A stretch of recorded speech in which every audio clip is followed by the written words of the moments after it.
మేము పొత్తుని నమ్ముకొని ఇంకొక వ్యక్తిని నమ్ముకొని రాజకీయాలు చేయం. మేము పవన్ కళ్యాణ్ గారిని, పవన్ కళ్యాణ్ గారి ఆశయాలను నమ్ముకొని పోరాటం చేస్తాం. నేను ఒక బీసీ బిడ్డని, నేను ఒక బడుగు బలిన వర్గాలకు చెందిన బిడ్డని, ఒక పేద బిడ్డని. ఈరోజు మాకు రాజకీయంగా అవగాహన ఇంత వచ్చిందంటే అది ఒక పవన్ కళ్యాణ్ గారి వల్లనే. రాజకీయాల్లో ఎందుకు రాకూడదు అండి? సినీ యాక్టర్లు రాజకీయంలో ఎందుకు రాకూడదు? ఏమైనా రాసిపెట్టి ఉందా? రాజ్యాంగంలో ఏమైనా రాసిపెట్టి ఉందా? మీరు చేసింది ఏంది, వాళ్ళు చేయండి ఏంటి? సినిమాలను చూసి రాలా, అభిమానించాలా ఆయన్ని. సినిమాను చూసి అభిమానించే వాళ్ళు ఉన్నారు, కాదనట్లేదు, వచ్చారు కూడా. మేము స్వతంత్రంగా భావజాలం, సిద్ధాంతం, ఇవన్నీ అంశాలు చూసి పవన్ కళ్యాణ్ గారిని రాజకీయంగా ఇష్టపడి, రాజకీయ నాయకుడిగా అతను చేస్తున్న నాయకుడిగా ప్రజలకు చేస్తున్న అంశాల గురించి చూసి నచ్చి, ఒక నాయకుడిగా మెచ్చి మేము ఆయన దగ్గరకు వచ్చాము.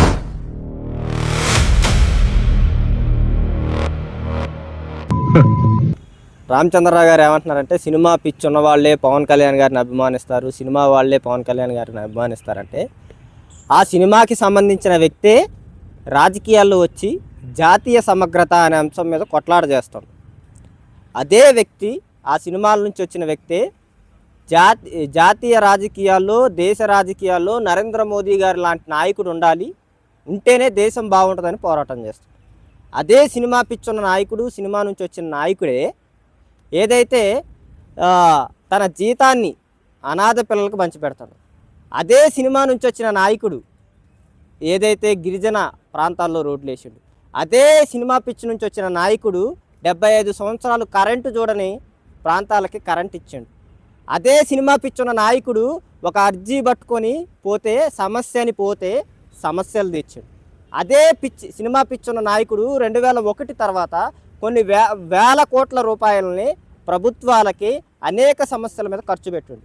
అదే సినిమా పిచ్చున్న నాయకుడు తెలంగాణ నల్లమల్ల యురేనియం మీద కొట్లాడిండు. అదే సినిమా పిచ్చున్న నాయకుడు తెలంగాణలో వరదలు వచ్చినాయి అంటే కరోనాలో ₹1 కోటి సాయం, వరదలకి ₹1 కోటి సాయం చేసిండు. కొండగట్టు ఆంజనేయ స్వామికి 35 కోట్లు ఇప్పించాడు. అదే సినిమా పిచ్చున్న నాయకుడు నల్లమల్ల సంబంధించిన అంశాల మీద కొట్లాడిండు. అదే సినిమా పిచ్చున్న నాయకుడు ఆదిలాబాద్ తాండాల్లో బోర్లేసిండు, నల్లగొండ సంబంధించిన అంశాల్లో బోర్లేసిండు. అదే సినిమా పిచ్చున్న నాయకుడు తెలంగాణలో స్వప్నిక అనే అమ్మాయి మీద రేప్ జరిగితే, యాసిడ్ దాడులు జరిగితే కొట్లాడిండు. అదే సినిమా పిచ్చున్న నాయకుడు ఏదైతే ఈ సింగరేణి కాలనీలో ఒక చిన్న పాప మీద దాడి జరిగితే, రేప్ జరిగితే ఖండించిండు.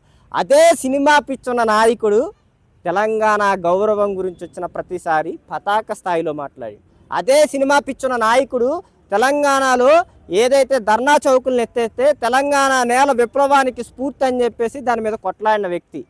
ఇదే సినిమా పిచ్చున్న నాయకుడు ఏదైతే బడుగు బలహీన వర్గాల నుంచి ఉన్న వ్యక్తులకి తెలంగాణ సామాజిక నేపథ్యం పోరాటం ఉన్న వ్యక్తులకి 5 మందికి టికెట్లు ఇచ్చిండు. ఇదే సినిమా పిచ్చున్న నాయకుడు, సినిమా నుంచి ఆదరించిన నాయకుడు ఏదైతే సామాన్యుడు రబ్బర్ చెప్పులు వేసుకున్న వ్యక్తికి టికెట్లు ఇచ్చిండు. ఇప్పుడు చెప్పండి రామచంద్రరావు గారు, ఇదే సినిమా పిచ్చున్న నాయకుడు ఏం చేసినో మేము చెప్పినాం, మీరేం చేశారో చెప్పండి. ప్రశ్న మా వైపు విసిరారు కదా. నేను మిమ్మల్ని అడుగుతున్నా, సమాజాన్ని బాగు చేయాలని, సమాజం కోసమే పనిచేయాలని అనేక వేల కోట్ల సంపదను వదిలిపెట్టుకొని సమాజం కోసం వచ్చిన వ్యక్తి పవన్ కళ్యాణ్ గారు. పవన్ కళ్యాణ్ గారిని నమ్మి ఒక యువతరం నడుస్తుంది, నవతరాన్ని నిర్మించాలని ఒక యువతరం పవన్ కళ్యాణ్ గారితో నడుస్తుంది.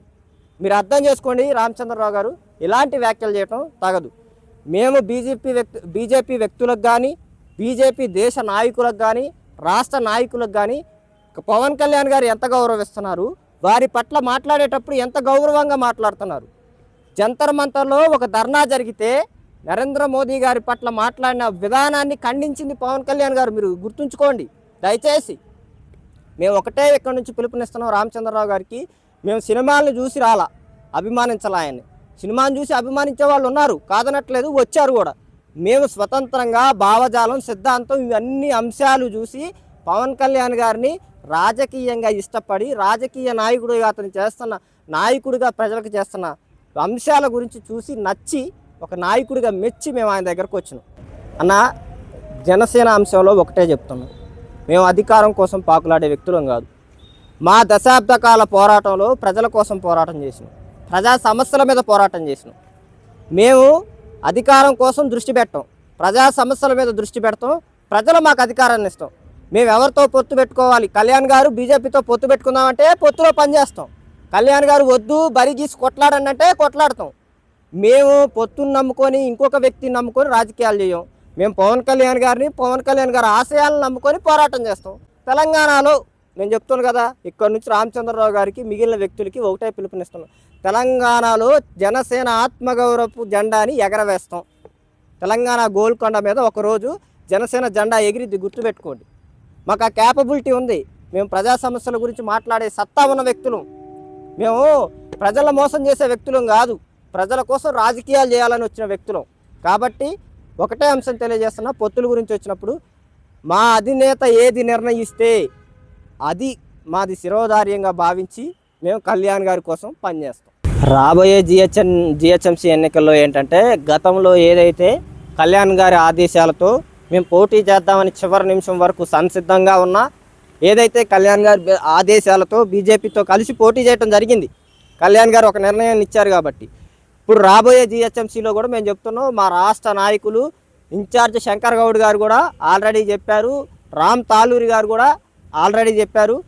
జనసేన ఖచ్చితంగా తెలంగాణ రాష్ట్ర రాజకీయాల ఎన్నికల్లో పోటీ చేసి తీరుతుందని.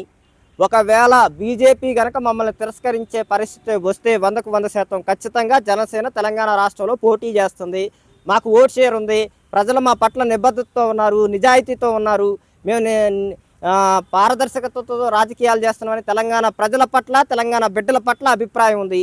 కాబట్టి తెలంగాణ రాజకీయాల్లో మేము క్రియాశీలక పాత్ర పోషిస్తామని తెలియజేసుకుంటున్నాం. నమస్తే అండి, నా పేరు వినోద్ నాయక్, జనసేన స్టూడెంట్ అండ్ గోయూ ప్రెసిడెంట్ని, అడ్హాక్ కమిటీ మెంబర్ని. అయితే రామచంద్రరావు గారు ఒక భారత బీజేపీ రాష్ట్ర అధ్యక్షుడిగా ఉన్న రామచంద్రరావు ఈ మాటలు అనడం చాలా బాధాకరం. సినిమా నుంచి రాజకీయాల్లో వస్తారనేది వాస్తవము. చాలామంది రాజకీయాల్ని ప్రభావితం చేసిన వాళ్ళు 2 రాష్ట్రాలను శాసించిన నాయకులు కూడా ఉన్నారు. ఈరోజు తమిళనాడు సీఎంగా చూసుకోవచ్చు, అప్పుడు మాజీ ఎన్టీ రామారావు గారిని చూసుకోవచ్చు, జయలలిత గారిని చూసుకోవచ్చు. ఇలాంటి వ్యక్తులు చాలామంది రాజకీయాల్లో వచ్చి తన రాష్ట్రాన్ని బాగుపరిచిన సందర్భాలు కూడా చాలామంది చూస్తూ ఉన్నాం. రాజకీయాల్లో ఎందుకు రాకూడదండి? సినీ యాక్టర్లు రాజకీయంలో ఎందుకు రాకూడదు? ఏమైనా రాసిపెట్టి ఉందా? రాజ్యాంగంలో ఏమైనా రాసిపెట్టి ఉందా? మీరు చేసింది వాళ్ళు చేయండి. ఈరోజు సినిమా నిత్య జీవితంలో జరిగేదే సినిమా. నిత్య జీవితంలో ఏమి జరుపుకుంటుంటుందో వాటిని చూసి తీసేదే సినిమా. గతంలో రాజకీయంలో రావడానికి సినిమాకి ఏం సంబంధం ఉంది? రాజకీయంలో బరాబర్ వస్తాం. రాజ్యాంగం ఇచ్చిన హక్కుల ప్రకారం రాజ్యాంగాన్ని శాసించే హక్కు ఎవరికైనా ఉంది. రాజ్యాంగంలో ఈరోజు భారత రాజ్యాంగం ఇచ్చిన ఆర్టికల్స్ ప్రకారం భారతదేశంలో ఏ పౌరుడైనా తమ సామాజిక వర్గాల నుంచి కావచ్చు, తమ రాజకీయ వర్గాల నుంచి కావచ్చు, ప్రజల్ని శాసించే అధికారం ఉంది, ప్రజల యొక్క సేవలు చేసే అధికారం ఉంది. వాళ్ళని బుద్ధిస్కంధాల మీద వెతుకుని వాళ్ళ కార్యక్రమాలని ముందుకు తీసుకునే అవకాశం కూడా చాలామందికి ఉంది. ఈరోజు రామచంద్రరావు గారు ఈ వాక్యాన్ని వెనక్కి తీసుకోవాలి. బేషరతుగా రాజకీయంలో ఎందుకు రాకూడదు అది కూడా చెప్పాలి స్పష్టంగా. అంటే రాజకీయంలో మీరే చేయాలా? వంశపారంపరంగా వచ్చిన రాజకీయాలే చేయాలా? కులవ్యవస్థ రాజకీయాలే చేయాలా? ఈ సందర్భంగా ఉస్మానియా యూనివర్సిటీ బిడ్డగా అడుగుతున్నా. అంటే మాకు రాజకీయం చేసే అధికారం లేదా అని కూడా ఈ సందర్భంగా తెలియజేసుకుంటున్నా. మా అధినేత పవన్ కళ్యాణ్ గారు కలిసి పోటీ చేస్తే ఆ విధంగా నడుచుకుంటాం. ఇండివిజువల్గా పోటీ చేస్తే ఈ విధంగా నడుచుకుంటాం. మేము గతంలో కూడా స్థానిక ఎలక్షన్లో ఇండివిజువల్గానే పోటీ చేసినాం, కొన్ని స్థానాలని గెలుచుకున్నాం. మున్సిపల్ ఎలక్షన్లో కూడా కొన్ని స్థానాన్ని గెలుచుకున్నాం. ఏ పొత్తులో పెట్టుకోలే. అప్పుడు మా అధినేత పవన్ కళ్యాణ్ కావచ్చు, ఎన్డీఏ ప్రభుత్వం కావచ్చు, ఏ రకమైన సూచనలు ఇస్తే ఆ రకమైన సూచనలతో పాటే ముందుకు వెళ్తాం తప్ప మేము మా అధినేత పవన్ కళ్యాణ్ గారి మాట జవదారము. భారతదేశంలో ఏ పార్టీ ఎవరితో అయినా పొత్తు పెట్టుకునే అధికారం ఉంది, ఏ పార్టీ అయినా ఎవరితో అయినా నడుచుకునే అధికారం ఉంది. మా అధినేత గారు ఏవి చెప్పదలుచుకున్నారో వాటి ప్రకారమే మేము కూడా నడుచుకోబోతున్నాం. గతంలో చూసుకున్నట్లే కొన్ని ప్రభుత్వాలు ఇండివిజువల్గా కూడా పోటీ చేసినాం. మాకు జనసేనలో తెలంగాణలో భారీ స్థాయిలో జన సైనికులు ఉన్నారు. రాష్ట్రంలో మేము ఇండివిజువల్గా పోటీ చేసినా కొన్ని స్థానాలు గెలుచుకునే సత్తా మాకుంది. రేపన్నాడు మేము ఈ దేశాన్ని, ఈ రాష్ట్రాన్ని శాసించే అధికారం కూడా ఈ జన సైనికులు తీసుకుంటారు. మాకు రోజు రోజుకు జన సైన్యంలో బలం పెరుగుతుంది, మాకు ఆదరణ పెరుగుతుంది, మాకు సైనికులు పెరుగుతున్నారు. రానున్న రోజుల్లో మేము ఇండివిజువల్గా పోటీ చేసి కూడా భారీ స్థాయిలో మేము మా అధికారంని మేము శాసించే అధికారం కూడా తీసుకునే ప్రయత్నాలు కూడా చేస్తూ ఉన్నాం.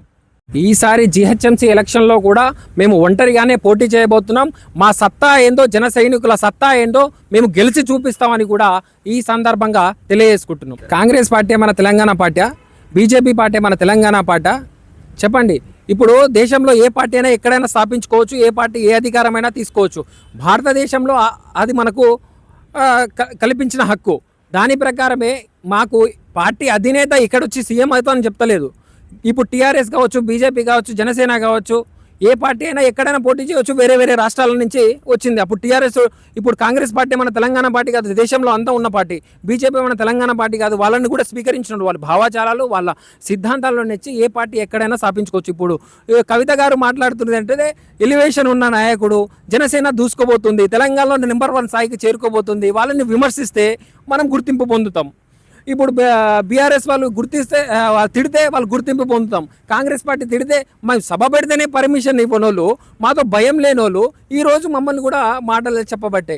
ఈ భయాలనేది, రాజకీయ చర్చ అనేది, మా సైన్యం పెరుగుతుంది, మా సైనికుల సంఖ్య పెరుగుతుంది, మా జన సైనికులు రాష్ట్రంలో కావచ్చు, మా జిల్లాల్లో కావచ్చు విస్తరించబోతుర్రు. వాళ్ళు ఎక్కడ చూసినా జన సైనికులు కనిపిస్తున్నారు. రానున్న రోజుల్లో జనసేన పార్టీ తెలంగాణలో ఒక గట్టి పార్టీగా నిలబడబోతుందనే భయాలు వాళ్ళలో మొదలయ్యాయి. కాబట్టి వాళ్ళు ఇప్పటిదాకా మాతో భయపడుతుర్రు. జనసేన పార్టీ రానున్న ఎలక్షన్లో పక్కా భారీ స్థాయిలో మేము మెజార్టీ సాధించబోతున్నాం. భారీ స్థాయిలో మా జన సైనికులు ఉండబోతున్నారు. రాజకీయాన్ని శాసించబోతున్నాం తెలంగాణలో. ఏదైతే రామచంద్రరావు గారు ఏదైతే అన్నారో పవన్ కళ్యాణ్ గారు సినిమా నటుడు అని ఫ్యాన్సే పవన్ కళ్యాణ్ గారు వెనుకుంటున్నారా అని ఏదైనా రామచంద్రరావు గారు అన్నారో అది మేము తీవ్రంగా ఖండిస్తున్నాం. ఎందుకంటే మొన్న పార్లమెంట్లో మోదీ గారు పక్కన కూర్చోబెట్టుకొని పవన్ అయ్యే అంది అన్నారంటే పవన్ కళ్యాణ్ గారి యొక్క స్థాయి, పవన్ కళ్యాణ్ గారి యొక్క కేపబిలిటీ మోదీ గారికి తెలుసు. ఈరోజు ఏదో రామచంద్రరావు గారు ఏదో సినిమా నటుడు అని తీసేయడం అనేది కరెక్ట్ కాదు. రీసెంట్గా మేము ఎందుకంటే పవన్ కళ్యాణ్ గారి సినిమా నటుడు కాకుండా రాజకీయంగా మేము పవన్ కళ్యాణ్ గారు వెనక ఎందుకు అంటున్నామంటే తను చేసే సామాజిక ఏదైతే పనులు ఉన్నాయో, మన గత 70 సంవత్సరాల నుంచి గిరిజన ప్రాంతాల్లో రోడ్లు వేసే నాయకుడు ఎవరు లేకున్నా కానీ పవన్ కళ్యాణ్ గారు మొదటిగా గ్రామ పంచాయతీ మంత్రిగా తీసుకున్న తర్వాత గిరిజన ప్రాంతంలో రోడ్లు వేయడం, అదేవిధంగా ఎక్కడైతే బస్సులు వెళ్ళలేని దారులు ఉన్నాయో, అదేవిధంగా డోలీ, ముఖ్యంగా గత 50 సంవత్సరాలుగా డోలీ బాధితులు ఎంతోమంది ఉన్నారు. అవి పవన్ కళ్యాణ్ గారు గుర్తుంచుకొని మరి ఆ గిరిజన ప్రాంతాల్లో రోడ్లు వేశారు. అదేవిధంగా డోలీ సమస్యల్ని పూర్తిగా అంటే 100% కాకుండా మినిమం 75% పూర్తిగా 75% వాటిని తీర్చాడు.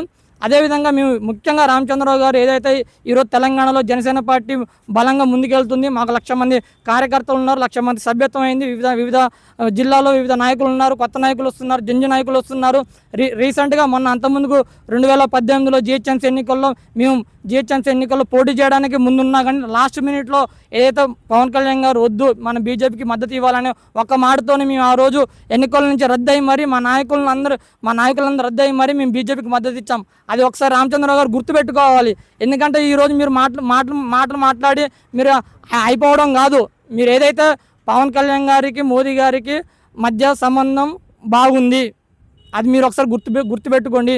ఈరోజు మీరు ఏదైతే మీ ఒంటరిగా పోటీ చేస్తామని మీరు తెలంగాణ అన్నారో 100% మేము ఒంటరిగా పోటీ చేయడానికే మేము రెడీగా ఉన్నాం. మా కాడ బలమైన నాయకత్వం ఉంది, మా కాడ బలమైన నాయకులు ఉన్నారు, మా కాడ క్రియాశీలక 1,00,000 మంది సభ్యత్వం మంది ఉన్నారు. అది మీరు ఒకసారి గుర్తు చేసుకొని మీరు జనసేన వివిధ నాయకులను మాట్లాడినట్టు రామచంద్రరావు గారు మీరు మాట్లాడమాకండి. బీజేపీ పార్టీ అన్నా బీజేపీ నాయకులన్నా మాకు చాలా గౌరవం ఉంది. ఆ గౌరవాన్ని మీరు అందరూ గుర్తు చేసుకోండి. మీరు ఆ గౌరవాన్ని పోగొట్టుకునే విధంగా మీరు మాట్లాడితే బరాబర్ మేము కూడా జనసేన పార్టీ ఒంటరిగా పోటీ చేస్తాం, గెలుస్తాం, నిలబడుస్తాం. ఆ స్థాయి మాకుంది. ముఖ్యంగా మీరు ఏదైతే సినిమా ఫ్యాన్సే పవన్ కళ్యాణ్ గారిని అభిమానిస్తారని మీరు అన్నారనుకో, నేను ఒక బీసీ బిడ్డని, నేను ఒక బడుగు బలిన వర్గాలకు చెందిన బిడ్డని, ఒక పేద బిడ్డని. ఈరోజు మాకు రాజకీయంగా అవగాహన ఇంత వచ్చిందంటే అది ఒక పవన్ కళ్యాణ్ గారి వల్లనే. పవన్ కళ్యాణ్ గారు ఎక్కువ శాతం మీ సినిమా కాదు, రాజకీయంగానే చూస్తాం, ఆయన రాజకీయంగానే నడుస్తాం, రాజకీయంగానే మేము ముందుకు వెళ్తామే తప్ప సినిమా పరంగా మేము రాజకీయంలోకి వచ్చింది కాదని మేము రామచంద్రరావు గారికి చెప్తున్నాం. అదేవిధంగా ఏదైతే తెలంగాణలో పవన్ కళ్యాణ్ గారు అంతకుముందుకు ఆదిలాబాద్లో బోర్లు వేయించడం కానీ, అంత రీసెంట్గా కొండగట్టుకు 37 కోట్లు ఇవ్వడం కానీ, కరోనా అప్పుడు 1,00,000 రూపాయలు వేయడం, వరద బాధితులకు 1,00,000 రూపాయలు వేయడం, అంటే ఇవన్నీ ఒక సినిమా నటుడుగా చేయలేదు. ఆయనకి తెలంగాణ ప్రజలన్నా ఆయనకి మంచి భావన ఉంది. ముఖ్యంగా తెలంగాణ యువతకి ఎక్కడ ఏ సభ పెట్టినా తెలంగాణ యొక్క యువత గురించి చెప్తాడు తప్ప దేని గురించి చెప్పాలంటే తెలంగాణ కంటే పవన్ కళ్యాణ్ గారికి అంత అభిమానం ఉంది, అంత ప్రేమ ఉంది. ఒకసారి ఇదంతా మీరు గుర్తు తెచ్చుకోండి. రామచంద్రరావు గారు మీరు ఏదైతే ఓకే మీరు ఒంటరిగా పోండి, మేము దాన్ని ఓకే మేము కాదనము, మీరు ఏ విధంగా పోండి, కానీ మీరు జనసేన పార్టీని పవన్ కళ్యాణ్ గారిని తక్కువ చేసే విధంగా మాట్లాడితే కబద్దాన్ని మేము తీవ్రంగా దీన్ని ఖండిస్తాం. రాబోయే రోజుల్లో జనసేన పార్టీ కంపల్సరీగా ఒంటరిగానే పోటీ చేస్తుంది, ఒంటరిగానే గెలుస్తాం. ఏదైతే పవన్ కళ్యాణ్ గారి ఆశయాలు ఉన్నాయో తెలంగాణలో కాదు, అటు మహారాష్ట్ర, అటు కర్ణాటక, ప్రతి రాష్ట్రంలో పవన్ కళ్యాణ్ గారి ఆశయాలను తీసుకెళ్తామని మనస్ఫూర్తిగా కోరుకుంటున్నాం.